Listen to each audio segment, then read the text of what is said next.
Makanan apa?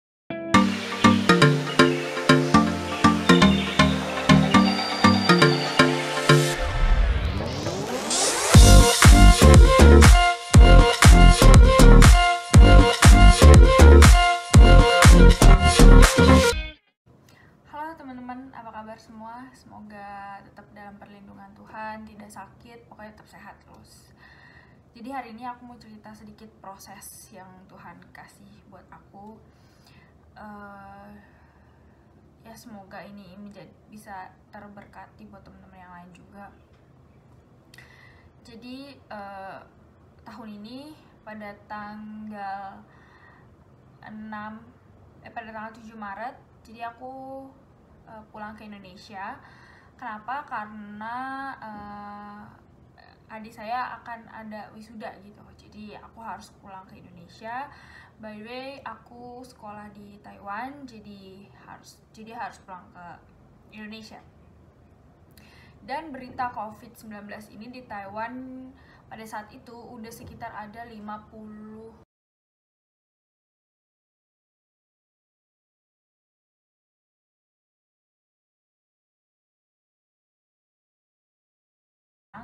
yang terkena COVID di Taiwan ini. Tapi untuk yang di Indonesia pada tanggal itu baru diketahui 1-2 orang kalau nggak salah gitu. Terus pulang ke Indonesia tanpa ada masalah apapun. Lalu 10 hari saya di Indonesia, terus saya kembali lagi ke Taiwan sekitar tanggal 17. Sekitar tanggal 17 saya pulang biasa aja, cuman di bandara cuman dikasih surat yang menyatakan apakah saya pernah ke luar negeri kayak ke Eropa atau ke Hong Kong, ke Cina atau apa, dan tidak ada sama sekali kendala. Saya pulang, saya sampai asrama, lalu seperti biasa aja gitu. Sampai asrama saya seperti biasa aja. Lalu tanggal 18 guru saya yang dari pihak internasional gitu ya, jadi departemen internasional yang ngurusin kita anak-anak internasional, ngechat saya via line. Terus dia bilang apakah saya demam atau apa, kapan balik ke Taiwan, dan bla bla bla bla, dan semuanya aman. Setelah itu pada tanggal 19 saya tanggal 19 ya kalau nggak salah, itu hari Jumat. Tanggal 19 itu saya di chat lagi, saya dibilang sama guru saya, gimana keadaan kamu, baik aja kak, apa gimana. Saya bilang saya baik-baik aja gitu. Terus dia bilang oke, kamu harus melakukan yang namanya karantina sendiri. Dan memang pada tanggal 18 itu saya udah nggak boleh ke sekolah. Jadi sebenarnya balik ke Taiwan cepat-cepat itu gara-gara pengen ke sekolah kan, tapi ternyata nggak boleh karena itu himbauannya. Setelah itu 14 hari ya, setelah itu saya dicat lagi sorenya, dan ternyata saya harus dipindahkan ke yang namanya karantina sendiri. Benar-benar sendiri, yang tadinya saya masih karantina diri sendiri, menurut saya karantina saya diri sendiri, yang dimana saya satu kamar itu 4 orang, dan jadi saya nggak boleh keluar jauh-jauh gitu, kecuali kalau ada keperluan atau apa gitu kan. Tapi ternyata saya dipindahin yang benar-benar saya sendiri, terisolasi.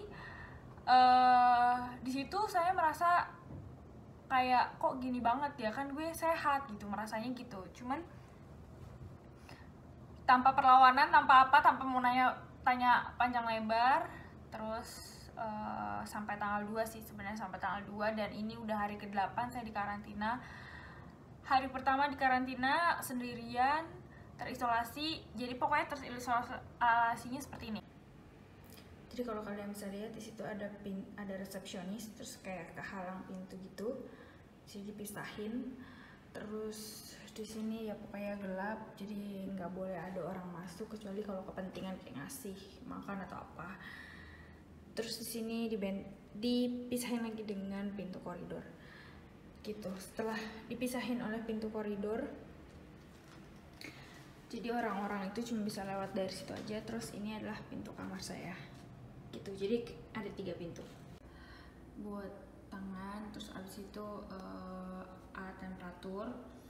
Terus jadi di sini setiap harinya nih, nama aku Nim, setiap harinya itu aku harus nulis setiap pagi sama malam, pagi malam suhu aku berapa sampai hari ke-14 gitu. Terus mereka nyediain juga lap, jadi kalau misalnya kalian ada yang perlu dilap-lap. Terus di sini alat pel sama pembersihnya. Jadi di sini tuh dia kayak udah ada alkohol 70% dan aku nggak tahu dalamnya apa. Pokoknya ini baunya nyengat banget. Jadi aku prefer pakai sarung tangan. Nah, sarung tangan ini aku bawa sendiri karena aku udah punya. Terus dia juga kasih yang namanya ini sapu sama pengki. Mereka kasih aku masker yang which is ada 14 biji kayak plastik sampah gitu.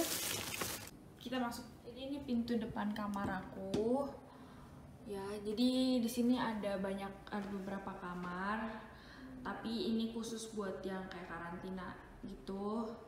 Tapi nggak ada orang, cuma aku aja. Jadi aku harus ngepel dari ujung sana sampai ke sini terus masuk. Ini adalah pintu kamar aku.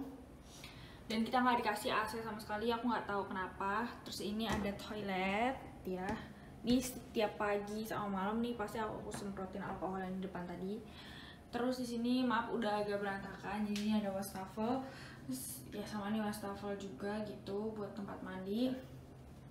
Itu seala kadarnya banget karena kamarku sebenarnya ada di atas. Terus di sini ada 4 tempat. Jadi aku harus bawa turun kasur aku ke bawah dan aku taruh di sana. Di sini seperti biasa ruang meja belajar gitu-gitu. Ini berantakan banget. Pokoknya kayak gini kondisinya. Terus jadinya benar-benar kayak terisolasi banget. Terus di sini kalau misalnya aku kegerahan biasanya aku buka jendelanya sih. Jadi ini aku buka jendelanya jadi bisa ada udara yang gitu. Gitu deh, itu aja. Nah, jadi sebegitunya banget gitu. Jadi saya merasa kayak setiap orang juga mau ketemu saya harus pakai masker gitu. Saya ini apa kuman banget atau gimana gitu kan, virus banget atau gimana. Tapi di situ hari pertama saya nangis, cuman kayak karena dipindahin gitu jadi saya ngerasa ketakutan gitu. Tuhan, aku nggak mau ya namanya karena corona gitu, karena itu bakal menyusahkan saya gitu. Yang sekarang saya lagi menyelesaikan tesis saya di semester terakhir dan itu akan menghambat semuanya gitu. Saya ketakutan di situ. Saya nangis malaman suntuk, cuman ya udah gitu, cuman mau minta tolong sama Tuhan karena saya ini manusia yang udah nggak bisa berdaya, yang udah nggak bisa kemana-mana gitu. Jadi akhirnya singkat cerita saya diisolasi sampai kalau mau beli makan sih sebenarnya boleh keluar, cuman orang Taiwan di sini, polisi Taiwan di sini bisa ngelacak kita dari mana aja gitu. Dan dendanya 1 juta Taiwan dollar.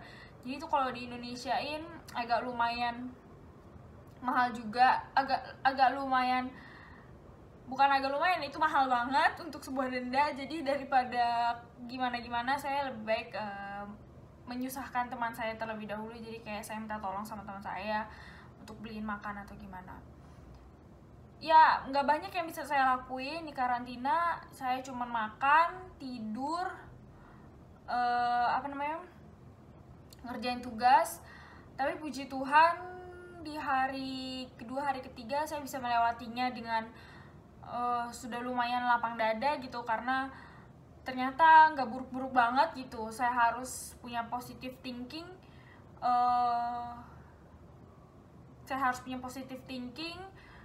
Dan di sini juga mereka fair juga gitu, karena ternyata resepsionisnya masih ada juga yang baik, nggak jurus-jurus banget. Jadi dan puji Tuhannya banget, ada orang gereja mendengarkan itu langsung dibeliin vitamin, langsung dibeliin makanan. Terus teman-teman terus masih selalu kayak ngechat saya gimana keadaan saya. Terus masih ada juga yang ngasih makanan. Pokoknya segala bentuk perhatian yang mereka kasih ke saya itu menunjukkan kalau Tuhan itu dengar doa saya gitu. Ini loh Nat, maksudnya kayak kamu gak akan sendirian gitu. Terus tiba-tiba lause saya ya lause yang dari dormitory, yang dimana dia adalah lause baru, kita belum pernah banyak berinteraksi, kita baru sekali doang ngobrol, gak ngobrol banyak, cuman kayak ketemu, saya hey udah. Tiba-tiba dia bawain saya buah sama roti, dan dia cuma bilang, kamu masih ada 1 minggu lagi ya, jadi harus cayo gitu. Di situ saya merasa kayak, ya Tuhan, terima kasih ya nggak ninggalin saya gitu. Sebenarnya saya udah berpikir kayak, ini udah ditinggalin sendirian, gimana gitu-gitu kan, kok ada apa-apa gitu. Ternyata Tuhan tetap jagain saya. Dan apa yang saya lakuin gak banyak yang bisa saya lakuin. Paling setiap hari itu kayak saya cuman saya harus ngepel koridor sama kamar saya sehari 2 kali. Itu yang selalu saya lakuin. Internet juga ada di sini, jadi buat saya 2 minggu itu mungkin lama kalau kita pikir di hari pertama gitu, tapi ternyata saya bisa melewatinya, dan ini hari ke-8 saya. Tuhan menyertai, Tuhan memberkati, nggak ada sedikit pun saya merasa kelaparan atau merasa disusahkan. Maksudnya dalam arti nggak ada yang bisa dimintain tolong, semua bisa, dan saya bersyukur atas itu karena teman-teman saya baik banget. Aku yang di dormitory, dia kasih aku ini roti terus buah-buahan, dan dia cuma bilang, ayo semangat, kamu tinggal 1 minggu lagi di dalam. Itu rasanya kayak Terus ini buah-buahan dari Bibi orang gereja. Terus ini dari Nana. Sebenarnya ini di atas ada martabak. Apa sih namanya? Pokoknya itulah. Dia kasih aku itu juga. Ini dari Rebecca. Terus ini tiba-tiba tadi malam Suci bilang udah tidur belum, Suci beliin aku kayak gini. Sebenarnya Hana juga beliin aku gini, cuma udah habis. Terus aku dibeliin sama orang gereja juga ini obat, ini vitamin gitu ya. Terus di dalamnya ada ikan kaleng, terus kacang, terus ada ini kayak apa namanya, kayak susu gitu, vitamin C.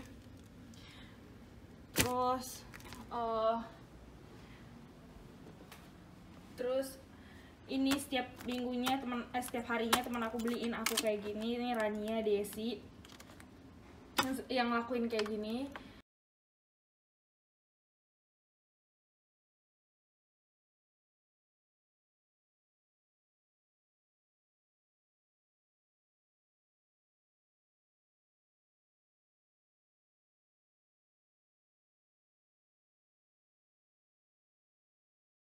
Jadi buat teman-teman, saya cuma mau ngasih tahu kalau misalnya kamu berada di posisi yang seperti saya, di isolasi sendiri seperti ini, pikirkanlah yang positif-positif, karena Tuhan itu tidak pernah meninggalkan kita sedetik pun gitu.